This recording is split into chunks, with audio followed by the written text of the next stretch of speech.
Hello everyone, welcome to our YouTube channel leading classes. Myself Ankush Thakur. आज हम अपना same topic continue करने जा रहे हैं, अकाउंटिंग प्रिंसिपल्स। कल हमने कुछ अकाउंटिंग प्रिंसिपल्स किए थे, आज हम वही नेक्स्ट प्रिंसिपल्स फॉलो करने जा रहे हैं। कुछ अकाउंटिंग के जो इम्पोर्टेंट है, जैसे कि money measurement principle. Money measurement principle क्या रहता है कि हम जो रिकॉर्डिंग करते हैं ट्रांजैक्शन, पहले आइडेंटिफाई करते हैं इनको कि कौन सी फाइनेंशियल ट्रांजैक्शंस है, फिर उनको मेजर करते हैं। मेन तो यही है कि मनी मेजरमेंट प्रिंसिपल्स में कि जो हम ट्रांजैक्शन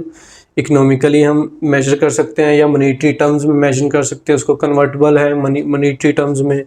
या हम उसको न्यूमेरिकल वैल्यू में डिनोट कर सकते हैं, तो वो ऐसी ट्रांजैक्शंस हम बिजनेस में रिकॉर्ड करते हैं। और जिनको हम मॉनेटरी ट्रांजैक्शंस में रिकॉर्ड नहीं कर सकते या फिर मॉनेटरी टर्म्स में उसको कन्वर्ट नहीं किया जा सकता या न्यूमेरिकली उसको नहीं लिखा जा सकता है, ऐसी जो ट्रांजैक्शंस है उन्हें हम रिकॉर्ड नहीं करते, चाहे वो बिज़नेस के लिए कितनी ही सिग्निफिकेंट क्यों ना हो, या कोई लेटेस्ट टेक्नोलॉजी आई, अपग्रेडेशन हुआ है, या फिर कह लो एम्प्लॉयज़ की जो एफिशिएंसी बिज़नेस में बहुत अच्छी हो गई है, उनके जो वजह से प्रोडक्शन बढ़ रहा है, या फिर जो मैनेजमेंट स्किल्स हैं, ये सब जो हैं इग्नोर कर दी जाती हैं, इन सबको रिकॉर्ड नहीं किया जाता क्योंकि ये फाइनेंशियल नेचर की नहीं है, इनका इकोनॉमिक इम्पैक्ट नहीं रहता बिजनेस पे। तो सिर्फ मनी मेजरमेंट में वो ट्रांजैक्शंस रिकॉर्ड की जाती है, प्रिंसिपल कहता है, जो सिर्फ मनी से रिलेटेड है, उनको मॉनेटरी टर्म्स में कन्वर्ट किया जा सकता है या फिर उनको न्यूमेरिकल वैल्यू में मॉनेटरी टर्म्स की लिखा जा सकता है। सेकंड आते हैं हम लोग गोइंग कंसर्न प्रिंसिपल पे। ये प्रिंसिपल क्या कहता है कि बिजनेस जो है ना, बिजनेस में जो पार्टनर स्टार्ट तो करते हैं या ओनर स्टार्ट करता है बिजनेस, वो हमेशा लॉन्ग टर्म सोच के करता है। बिजनेस स्टार्ट किया ओनर ने, रन कर रहा है, अपनी यंग डेज में स्टार्ट किया उसने बिजनेस, अच्छा चल गया, चलता जा रहा है बिजनेस, अपनी मिडिल एज में आया, वो बूढ़ा हो गया, रिटायर हो जाएगा, उसके आगे जो हायर्स होंगे, बच्चे होंगे, वो टेक ओवर कर लेंगे बिजनेस, वो रिटायर हो जाएगा, या तो उसकी किसी कारण डेथ हो जाती है, उसके बच्चे करेंगे आगे, उनकी जो पीढ़ी है फॉलो करती जाएगी। या फिर पार्टनर्स हैं, कुछ पार्टनर्स ने मिलकर बिजनेस शुरू किया था, वो क्या है कि उसमें से कुछ रिटायर हो जाएंगे एक टाइम पे आके, या कोई एक रिटायरमेंट ले लेगा, दूसरा पार्टनर ज्वाइन कर सकता है मिडल में, हो सकता है किसी पार्टनर की किसी कारण डेथ हो गई हो, उसका हायर जो होगा वो बिजनेस में पार्टनर बन जाएगा, बिजनेस कंटिन्यू चलता रहेगा। इन शॉर्ट क्या है कि जो बिजनेस के ओनर हैं, पार्टनर्स हैं, वो चाहे आते जाते रहेंगे या डेथ हो गई उनकी, नए ओनर आते जाते रहेंगे, नए बिजनेस आते रहेंगे, बिजनेस जो है फ्यूचर में चलता ही जाएगा, जब तक कि ऐसी सिचुएशन ना क्रिएट हो जाए इंसॉल्वेंसी टाइप की, कि बिजनेस को वाइंड अप करना पड़े या बंद करना पड़े, तो तब तक बिजनेस जो है चलता ही रहेगा। बस उसके ऑपरेट करने के लिए ओनर्स होने चाहिए, वो चेंज होते जाएँ टाइम टू टाइम। अब जैसे रिलायंस इंडस्ट्रीज है, या फिर टाटा ग्रुप को ले लो, आप टाटा को ले लो, जो जमशेद जी टाटा का उन्होंने शुरू किया था, अपना टाटा ग्रुप शुरू किया था, पहले टिस्को बनी होगी, फिर टाटा मोटर्स आया, टाटा सन्स आया, टीसीएस वगैरह सारी कंपनी उनकी सब्सिडीज आई। अब जो टाटा ग्रुप है वो पिछले 100 साल से चल रहा है, जमशेद जी टाटा ने शुरू किया होगा, फिर उसके बाद रतन टाटा जी आए, अब रतन टाटा जी की एज हो गई, वो रिटायर हो चुके हैं, उनके जो आगे ऑफिस वाले हैं, जो एम्प्लॉयज़ हैं कैपेबल हैं, उनको उन्होंने सीईओ बना रखा है, एमडी बना रखा है, उसका बोर्ड मेंबर बना रखा है, वो अब आगे कंटिन्यू कर रहे हैं। तो इससे क्या हमें पता चलता है कि जो बिज़नेस है वो गोइंग कंसर्न प्रिंसिपल पे ऑपरेट होता है। एंटरप्राइजेस जो है वो बिज़नेस जो है चलता रहेगा, आप चाहे उसके पार्टनर रहे हो या चाहे रिटायर हो गए हो, डेथ हो गए हो, आपका चाहे अब उससे कोई लेना देना नहीं, बिज़नेस जो है तब तक चलता रहेगा जब तक उसके वाइंड अप करने की ज़रूरत ना पड़े, या उसको इंसॉल्वेंसी की सिचुएशन क्रिएट हो जाती है, या कुछ भी ऐसे रीजंस होते हैं जिन कारण वो बिज़नेस चल ही नहीं पाएगा, बंद करना पड़े, तब तक वो बिज़नेस है अनफोर्सिएबल फ्यूचर के लिए चलता ही रहता है। तो ये गोइंग कंसर्न का प्रिंसिपल है। उसके बाद आता है revenue realisation principle. Revenue realisation principle क्या बोलता है कि हम ट्रांजैक्शंस तो रिकॉर्ड करते हैं, जो अक्रूवल बेसिस की हमने एग्जांपल दी थी कि जब जो ट्रेड हो गया, जिस टाइम पे पॉइंट ऑफ टाइम पे एग्रीमेंट हो गया, हम ट्रांजैक्शंस रिकॉर्ड कर देते हैं। लेकिन रेवेन्यू रियलाइजेशन का एक प्रिंसिपल क्या बोलता है कि अगर आपके पास कुछ फिनिश प्रोडक्ट पड़े हैं, सामान पड़ा है, वो अभी आपने बेचना, सेल करना है, हो सकता है आपने कोई प्रोडक्ट है, एक प्रोडक्ट की वैल्यू आपने जब प्रिपेयर किया, उसके एडवर्टीजमेंट डायरेक्ट और इनडायरेक्ट को सारी इंक्लूड करके उसकी जो वैल्यू आपके पास आई वो 1000 रुपये का एक प्रोडक्ट है, आप प्रॉफिट मार्जिन लेके सारा जो आप बेच रहे हो मार्केट में वो 1200 रुपये का है। तो आपके पास अगर काफ़ी सारे यूनिट्स पड़े हैं तो उनकी अगर कॉस्ट आ रही आपको पड़ रही है, इनडायरेक्ट या डायरेक्ट लेके एक्सपेंसेस जो इनकर किए हैं वो 1 लाख के हैं, और उनकी जो मार्केट वैल्यू पर प्रॉफिट मार्जिन लेके चल रहे हो 1,20,000 का है। तो आप ये नहीं बोलोगे कि आपके पास 1 लाख का प्रोडक्ट पड़ा है, हम उसको 1,20,000 पे सेल कर सकते हैं। तो आपकी अकाउंटिंग पीरियड में आप लिख दोगे कि 20,000 का हम प्रॉफिट लेके चल रहे हैं, कि हमारे पास 20,000 के प्रॉफिट मार्जिन के प्रोडक्ट पड़े हैं, हम उनको 1,20,000 में सेल करेंगे, चाहे बिके ना हो। साल के एंड में क्लोजिंग स्टॉक बन रहा हो तो आप उसमें लिख दो कि 1,20,000 रुपये का हमारा स्टॉक था, उसमें से हम 20,000 का हमें प्रॉफिट है, नेक्स्ट टाइम हम बेच देंगे। तो वो नहीं होगा जब तक आप प्रोडक्ट को सेल नहीं कर दोगे, रेवेन्यू रियलाइज़ नहीं हो जाएगा आपका,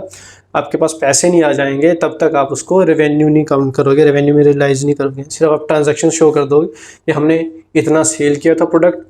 और उससे पेमेंट था नहीं हमको, जिसको हमने सप्लाई किया था वो हमारा जो है डेटर्स रहेंगे, एसेट्स में काउंट होगा। जब पेमेंट आ जाएगी हमारे पास तो हमारा सेल्स में आएगा सारा रेवेन्यू जो रियलाइज़ किया गया था 1,20,000 का हमारे पास जो एक्चुअल आ चुका है। जब तक नहीं आएगा उस रेवेन्यू को हम रेवेन्यू कंसीडर नहीं करते। यही ये प्रिंसिपल कहना चाहता है कि रेवेन्यू रियलाइजेशन प्रिंसिपल तब काम करता है जब हमने कोई प्रोडक्ट बेच दिया और उसका रेवेन्यू हमारे पास आ गया, रियलाइज़ हो गया, हमारे पास पेमेंट आ चुकी है। सेम अकाउंटिंग पीरियड, अगर नेक्स्ट अकाउंटिंग पीरियड में पेमेंट आ रही है तो फिर नेक्स्ट अकाउंटिंग पीरियड का रेवेन्यू रियलाइज माना जाएगा। तो ये मेन था रेवेन्यू रियलाइजेशन प्रिंसिपल।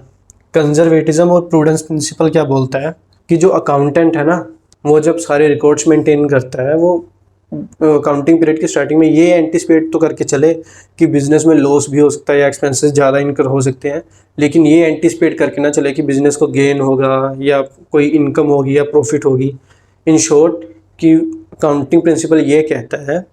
कि अकाउंटेंट को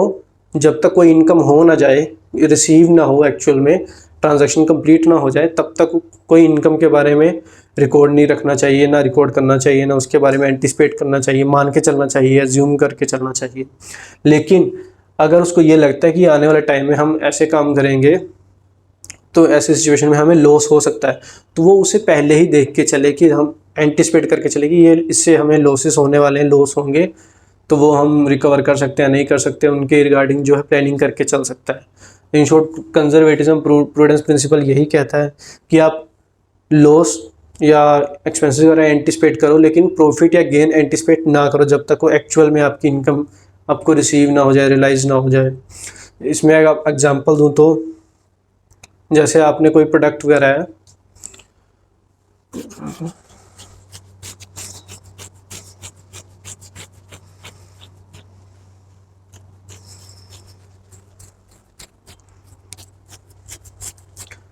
इसमें अगर मैं आपको एग्जांपल दूं कि पॉसिबल कोई प्रोडक्ट वगैरह है, आपने कोई स्टॉक प्रोड्यूस कर दिया, रॉ मटेरियल को फिनिश मटेरियल में प्रोडक्ट किया हुआ है, आपके पास स्टॉक पड़ा हुआ है। हो सकता है कि जो स्टॉक आपके पास 1 लाख का पड़ा हो, आप ये तो एंटिसिपेट नहीं कर सकते कि मैंने अभी जो एग्जांपल दी थी 1,20,000 का हमारा रियलाइज हो सकता है प्रॉफिट इसका, तो हम ये एज्यूम करके चलते कि 1,20,000 में बिकेगा। हो सकता है मार्केट के लिए उस प्रोडक्ट की डिमांड जो है अचानक से गिर गई हो, मार्केट में इन्फ्लेशन आ गया हो, या रिसेशन की कोई भी प्रॉब्लम चल रही हो, रिसेशन चल रहा हो, इन्फ्लेशन चल रहा हो, या आपके प्रोडक्ट की जो मार्केट वैल्यू इतनी गिर गई कि उसकी जो है प्राइस आपको कम करने पड़े, स्टॉक क्लियर करना पड़े ताकि हमारा स्टॉक क्लियर हो जाए। 1 लाख का प्रोडक्ट हो सकता है आपको 70,000 में बेचना पड़े, तो आप ये एंटिसिपेट करोगे कि मार्केट में अभी रिसेशन की सिचुएशन आ रखी है, हमारा जो प्रोडक्ट है हो सकता है हमें लो प्राइजेस पे निकालना पड़ रहा है, 70,000 में निकालना पड़ रहा है, या मार्केट में हमारे प्रोडक्ट की सिंपल बात बोलें तो डिमांड नहीं है अभी अचानक से, या किसी और कोई नया प्रोडक्ट आ गया, टेक्नोलॉजी इन्हांसमेंट हो गई है, हमारे प्रोडक्ट में आउटडेटेड टेक्नोलॉजी थी, इस वजह से हमारी प्रोडक्ट की सेल गिर गई, तो 1 लाख का प्रोडक्ट हमें 70,000 में सेल करना पड़ रहा है, तो 30,000 का हमें लॉस हो सकता है। ये हम एंटिसिपेट करके चलेंगे, हमें हमारी बुक्स में हमारे पास 30,000 का रिकॉर्ड जो है वो लॉस में हो सकता है, 30,000 रुपये हमें। तो अगर वो 1,20,000 का बिक रहा हो ना प्रोडक्ट, सारी सिचुएशन ठीक हो, डिमांड बढ़ गई हो उसकी, तो वो जो 20,000 हम तब तक नहीं रियलाइज़ करेंगे जब तक एक्चुअल हमें रिसीव ना हो जाए। तो यही कंजर्वेटिज्म या प्रूडेंस जिसको बोलते हैं, प्रूडेंस प्रिंसिपल कहता है कि आप लॉसेस एंटिसिपेट करो आप, लेकिन आप प्रॉफिट और इनकम तब तक ना एंटिसिपेट करो जब तक कि आपको एक्चुअल में वो रियलाइज़ हो ना जाए, आपके पास ना आ जाए। ये था हमारा कंजर्वेटिज्म प्रूडेंस प्रिंसिपल। नेक्स्ट हम आते हैं फुल डिस्क्लोजर प्रिंसिपल पे। फुल डिस्क्लोजर प्रिंसिपल क्या बोलता है कि जो भी हम फाइनेंशियल स्टेटमेंट्स तैयार करते हैं अकाउंटेंट्स, बैलेंस शीट हो गई या इनकम स्टेटमेंट हो गई या कैश फ्लो स्टेटमेंट्स होगी, जब हम यूज़र्स को प्रोवाइड करते हैं तो उनमें जो भी इंफॉर्मेशन रहती है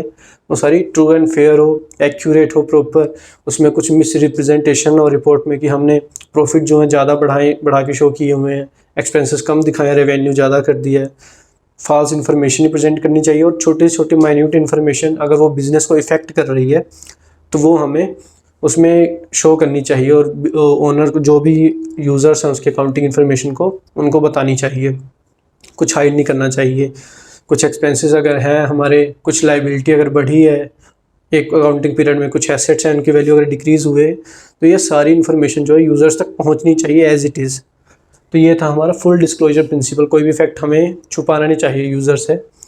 हिस्टोरिकल कॉस्ट कंसेप्ट मैंने अभी जैसे बताया था काउंटिंग कंसेप्ट की स्टार्टिंग में चैप्टर की, कि जो भी हम रिकॉर्डिंग करते हैं, जो भी हम एसेट्स की वैल्यू रिकॉर्ड करते हैं बैलेंस शीट में, वो बुक वैल्यू कहलाई जाती है। तो बुक वैल्यू क्या रहती है कि जिस कॉस्ट पे हमने एसेट को परचेज करते हैं, हमने परचेज किया रहता है, उसी वैल्यू पे हम उसे रिकॉर्ड करते हैं। सपोज़ अगर एक एसेट की वैल्यू हमने मशीनरी परचेज़ की है 10 लाख की है, तो जिस वैल्यू पे हमने परचेज़ की है उसी वैल्यू पे हम बिज़नेस के बैलेंस शीट में अकाउंटिंग पीरियड में उसी वैल्यू पे हम उसे रिकॉर्ड करेंगे, उसी बुक वैल्यू पे। चाहे उसकी वैल्यू कम हो गई हो, 8 लाख हो गई हो, चाहे उसकी 12 लाख हो गई हो, लेकिन जब तक हम उसे रियलाइज़ नहीं कर रहे हैं या उसके डेप्रिसिएशन चार्ज नहीं हुआ है, तब तक वो उसी वैल्यू पे ही कंसीडर किया जाएगा। अब जैसे लैंड पे तो डेप्रिसिएशन नहीं लगता है। अब लैंड 50 लाख की लैंड हमने एक्वायर की थी, ली थी, उसकी वैल्यू साल भर में ही 60 लाख की हो गई, लेकिन हमने रियलाइज़ नहीं की, हमारे पास तो एसेट अभी भी 50 लाख का ही है, हम उसे 50 लाख का ही बुक वैल्यू में शो करेंगे, चाहे उसकी वैल्यू कल को कम भी हो जाए। लेकिन हमने खरीदी 50 लाख में थी, तो हम 50 लाख तक ही रहेंगे। जब तक उसको रियलाइज़ नहीं कर देते किसी वैल्यू पे, तब तक वो बुक वैल्यू पे ही चलती रहेगी, शो होती रहेगी। तो अकाउंटिंग जो है हिस्टोरिकल कॉस्ट कंसेप्ट पे काम करती है, कि जिस वैल्यू पे आपने एक बार खरीद लिया है कॉस्ट कंसेप्ट पे,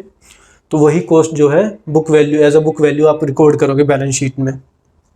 डुअल एस्पेक्ट कंसेप्ट, हमने जैसे डबल एंट्री सिस्टम किया था, उसमें डुअल एस्पेक्ट किया था कि जो भी ट्रांजैक्शंस हम करते हैं फाइनेंशियल ट्रांजैक्शन, उसके हमेशा 2 एस्पेक्ट होते हैं गिव एंड टेक का। अगर हम कुछ ले रहे हैं, कुछ खरीद रहे हैं, परचेज कर रहे हैं, उसके बदले में हम कुछ पेमेंट कर रहे हैं, तो वो क्या कहलाता है, डुअल एस्पेक्ट आपका, कि एक डेबिट चीज़ हो रही है, आपके पास कुछ आ रहा है, उसके बदले में एक क्रेडिट हो रही है, आपसे कुछ जा रहा है।